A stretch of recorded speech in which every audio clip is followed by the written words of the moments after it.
Alright, hello Riven mains and Yasuo mains alike. I am the Nightwing, Way of Life Esports, coming at you guys with another League of Legends video. So, the second round of best of fives for the 2019 League of Legends World Championship quarterfinals took place after the explosive one-sided stomps that were the other series.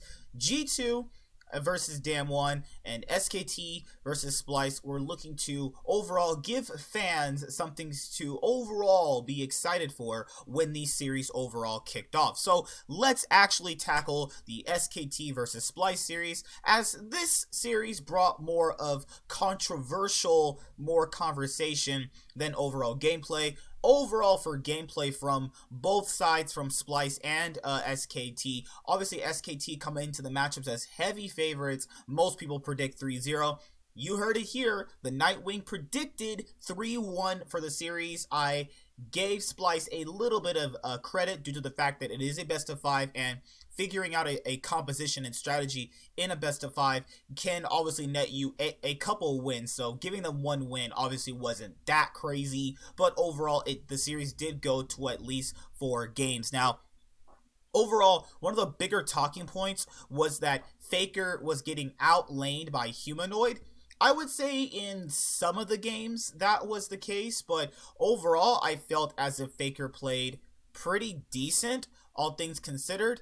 And with that being said, Faker obviously wasn't the overall carry of the series. More or less so, the coach, from how Zephyra was drafting, I overall felt as if they were trying to make Khan the carry of the series, to try and give more of the other guys the spotlight, to see if they can obviously be super clutch. Remember, this is Teddy's first Worlds, this is Effort's first Worlds, this is Klid's first Worlds, obviously. And playing in best of 5s at Worlds is different, even in playing in best of 1s. So obviously giving them some leeway to carry is overall how I thought the series was going. Spylce obviously played pretty decent, all things considered, and even taking a game off SKT was really interesting. The fact that Xerxes and Kabe and Humanoid were playing out of their minds to overall keep the series alive. Vizicsacsi was getting more or less so outperformed every single game. There was a clear difference in top lane from Vizicsacsi and Khan. Khan obviously was counterpicking Vizicsacsi very heavily, as Khan got the counterpick several different times with the Lucian top, the Quinn top that we have not seen since 2017. We have not seen Quinn top at some shipper capacity, or Quinn has been somewhere in the League of Legends meta. Now, with that being said, as the meta starts to develop at Worlds, you start to see counterpicks. So in the next series, you're obviously going to be seeing things like the Lucian and the Quinn either be hotly contested, or you're going to see maybe another new ADC pop up in the top lane for Khan. But Khan, for me, was the MVP of the SKT series. He played absolutely incredible. This was his best Worlds performance to date. He has clinically stamped that he can perform at the highest level. Kudos to Spylce. Their series ends there. Their organization runs also ends here, because next year they're going to be rebranded as the Mad Lions. So Spylce overall is done for League of Legends, and it's nice to see that they kind of went out with at least a fighting shot. Kabe on next year, I don't know specifically if Kabe will be on the Mad Lions roster, or if they're going to be keeping all of these players' contracts. That's something that we're going to have to obviously talk about, you know, when we get into the offseason after Worlds. But with that being said, this is Splyce's last run, and Spylce will not be in the LEC moving into next year. Obviously, as you guys know from watching my channel, is that they are going to be bought out by Mad Lions, and the company that runs Spylce is overall done, as most people are already getting out of the office at Spylce. But who knows, Spylce still may be an organization outside of League of Legends, but I do know one thing: they will not be inside of League of Legends next year. But at least they got a game of SKT, so for as history in terms of how they can look at how their League of Legends careers have went, they got to finals once, they've been to Worlds a couple times, they've had some relative success in the ULCS LEC, so it's good for them as well. But overall, for this series alone, it's nice for them to have these type of series so that they can take away good things from the series to learn how to play against better competition. And this overall proves that the EU scene still has a far way to go in terms of facing off against Korea, but SKT putting on a show. Teddy played out of his mind great. I don't know why they put in Mata for their game 3. I guess they were just being more or less so disrespectful. They're not going to put in Mata against G2. I can guarantee you that's not going to happen, but more or less, SKT win and advance to semifinals. 3-1 for SKT. Next series is also, I got that one right, SKT beating Spylce and getting the exact score correctly, is this series, G2 versus Damwon. Probably the closest in terms of how the teams stylistically pair up against each other. And looking at the series, there was a lot of back and forth moments. Obviously, G2 proved that they were the better team on the day. Perks had one of his best performances he's ever had at Worlds, as playing an 80 carry, and that's actually incredible.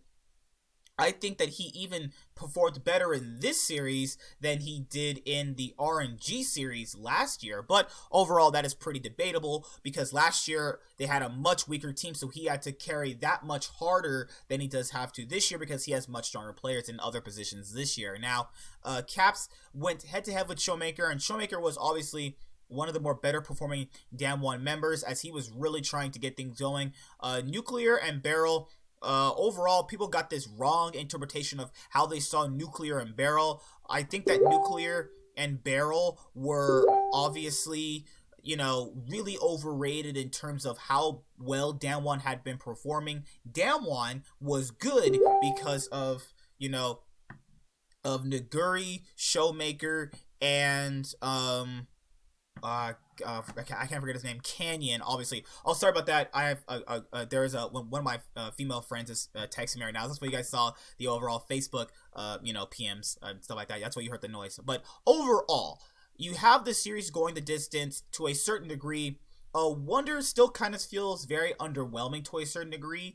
Yankos, I felt like he played a lot better. He came a little bit more back to form, and you have the draft kind of complementing that with a lot of the picks. Now, for Damwon's sake, they were called Scrim Gods, obviously. They were said to have been beating every single team in scrims, but it never feels like their Scrim God performances always translate to the stage. It always feels as if they're playing too scared, and more or less so, they could have been getting beaten by G2 in scrims all week. We don't know that, and I know a lot of people like to say that that's not possible because they're a Western team, but you have to understand that we don't know what's happening in scrims. That's why when I make a prediction, it's not always based off of who's stronger. I'm thinking like, okay, are they beating this team in scrims? What picks are they possibly going to do? Lane by lane matters, but not as much as you look at macro, micro, champion select, better overall objective control. There's a lot of things to go on with that.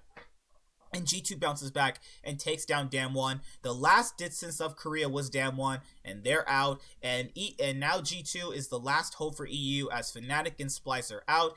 And SKT is also the last hope for Korea. And we are destined for that rematch with G2 versus SKT. And I'm going to be previewing those two semifinal matchups coming up in, let's say, a day or so. Got to give me some time to obviously get my thoughts together on who's going to win respective series. You probably should know who I'm going to pick for the G2 series, but the FPX series and IG series is actually pretty interesting, and I kind of want to see what there is going to be brought to the table, because all these teams right now are definitely top 4 in the world. They look at tip-top shape, and I can't wait, and I obviously cannot wait. I cannot say that enough. We, as watchers of these teams, cannot wait to see G2 take on SKT again. last time everybody said it was a fluke. Everybody said SKT choked when that is clearly not the case, because if you watch the series, that's definitely really back and forth, other than like game 1 is pretty back and forth.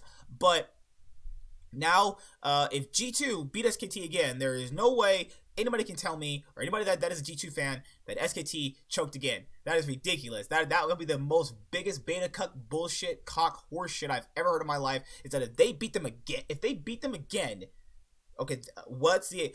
There's always going to be an excuse, but I just like to hear those excuses. So let me know what you thought of this specific quarterfinal series. I'll see you guys later. Like, comment, subscribe. Most of all, enjoy. I'm the Nightwing, and Way of Life Esports is signing out. You guys have a great day. Peace. Hi there, guys. Be sure to like and subscribe to the channel for more stuff. Yeah, thank you.